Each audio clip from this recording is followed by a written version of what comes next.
ایرانی حکومت کے انٹرنل سیکیورٹی ہیڈ کوارٹرز کو تباہ کر دیا گیا۔ اسرائیلی وزیر دفاع کا دعویٰ۔ ایران کے دارالحکومت تہران کے گرد و نواح میں ایک بار پھر دھماکوں کی آوازیں سنی گئی ہیں، جن میں کرج شہر کے پیام ایئرپورٹ کے قریب ہونے والے دھماکے بھی شامل ہیں۔ یہ وہی مقام ہے جو پہلے بھی اسرائیلی فضائی حملوں کا نشانہ بن چکا ہے۔ تہران کے مشرقی حصے سے بھی دھماکوں کی آوازیں آنے کی اطلاعات موصول ہو رہی ہیں، تاہم تاحال ان حملوں کے ممکنہ اہداف کے بارے میں کوئی تصدیق نہیں ہو سکی۔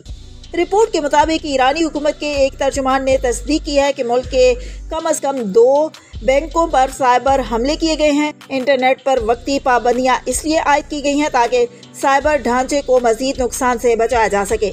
دوسری جانب اسرائیلی وزیر دفاع اسرائیل کاٹز نے دعویٰ کیا ہے کہ اسرائیلی فضائیہ نے ایرانی حکومت کے انٹرنل سیکیورٹی ہیڈ کوارٹرز کو تباہ کر دیا ہے۔ اس سے قبل اسرائیلی چینل 12 نے اطلاع دی تھی کہ اسرائیلی فضائیہ تہران کے ارد گرد عسکری اہداف پر بمباری کر رہی ہے۔